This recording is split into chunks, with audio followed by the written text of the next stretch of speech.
I'm going to read out loud. Read along with me.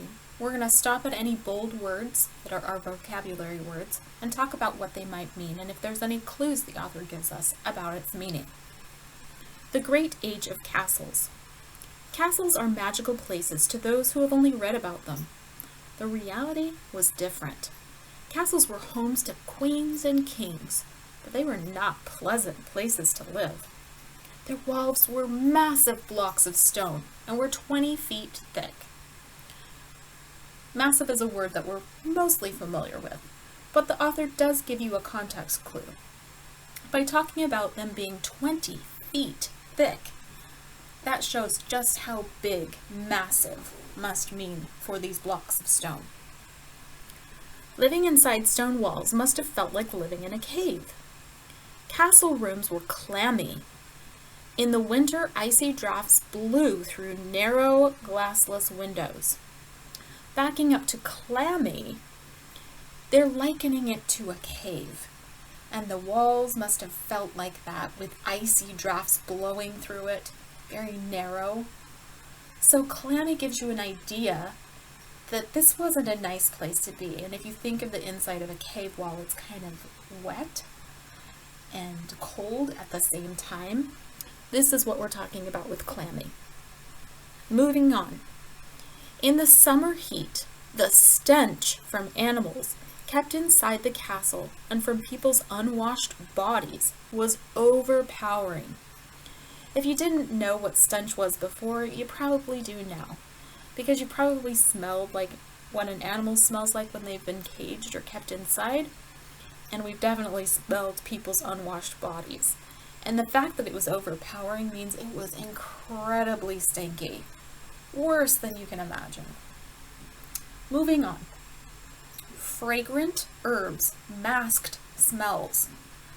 A servant's job was to strew them on the floor. So we have two words there. Fragrant herbs masked smells. Well, we know that masked means cover up. So if these fragrant herbs covered up smells, then fragrant must mean something that smells pleasant. A heavy or a strong smell, but that wasn't very offensive. So fragrant herbs masked the smells, and it was a servant's job to strew them on the floor. So strew probably means if they're taking herbs and putting them on the floor, strew means they're distributing them or throwing them around the floor, all across the floor. Good, moving on. The Great Age of Castle Building was the 700-year period from 800 to 1500. The first castles were simple wooden constructions. So we know that simple wooden constructions, we know that the castles were simple wood and somebody had to build them. So constructions is basically that, building. These have long since disappeared because they were made of wood, of course. Castles built later were made of stone and were more elaborate. They had many private rooms and splendid furnishings.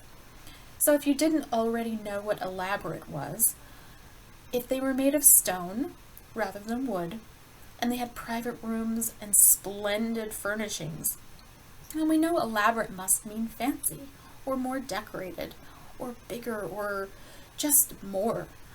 The next one was furnishings, saying that these private rooms had splendid furnishings. Let's keep reading a little and see if there's more. There was a great hall where banquets were held and visitors were greeted and entertained. So we know that there's private rooms. Each room, there were the banquet rooms and the great halls and things like that. So splendid furnishings must be talking about what's in these rooms. Well, it's furniture. You can probably see that furnish and furniture contain the same root or a similar root, so that you can see furnishings probably means furniture or how the room is dressed. Let's keep reading. The main reason for building a castle was to provide a sanctuary in times of danger. The castle protected those who made their homes inside its walls and those who lived in the vicinity. So we know that the castle protects people inside their homes, inside the walls, so their homes were actually in the walls. or beyond the walls. So those who lived in the vicinity gives us an idea that it's somewhere close by the castle, that they were protecting everyone very close. So vicinity is in an area that's close to. They could move inside the castle grounds if a hostile army approached. An attacking army had first to cross the moat, which was a wide, deep trench filled with water that surrounded the castle. Then, attackers had to scale the high walls on ladders or platforms. Those defending the castle could retaliate by shooting arrows at them or by dropping rocks or pouring boiling liquids on them. So retaliate means basically they're defending the castle. So they're defending it and they're retaliating by what they do back to those people. So they're shooting arrows or dropping rocks at them because they were attacked. Retaliation is what happens as a result of someone doing something harmful to you first. Next sentence is, if attackers were repelled, they might begin a siege. So the attackers are coming at you, but they're repelled. Then they might begin a siege. So we know that repelled, like insect repellent, means you stop the insect from biting you. If you notice that that word sounded similar. Repel means to push back or to stop. So in this case, if the attackers were stopped, they might begin a siege. The purpose of a siege was to starve the defenders into surrendering. It could last for months before one side gave up. When gunpowder came into use around 1500, cannons could breach even the thickest walls. So we get the idea that cannons, against stone walls that have mortar grooves in them, and they're being breached. So that means the cannons are blowing right through them. They're punching holes through these thickest of walls. So breach just simply means to break through. Castles were no longer the havens they had once been. So before they were safe places people relied on them for protection, they are no longer a safe place. So a haven is a safe place, but castles are no longer that.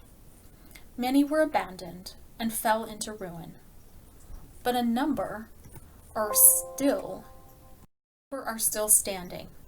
Some modern owners have restored them and made them more comfortable by installing modern plumbing and electricity. So modern owners means new owners, people today. So people today have taken these old castles that were abandoned and restored them. That must mean that they're making them new again. Now they did that by installing modern plumbing and electricity. Remember, these old castles had no electricity, no plumbing, no way to really use the bathroom without like a chamber pot. Yes, an actual pot where somebody would have to empty that for you if you were royalty, or you had to do it yourself. A lot of times they would have to go outside to use the bathroom. So because these new owners are restoring it, they're installing or putting in modern plumbing and electricity. So installing must mean putting in. Many castles are open to the public as museums or luxury hotels. You can enjoy some of the bygone magic of castles by visiting castles in Germany, particularly along the Rhine River and in Great Britain.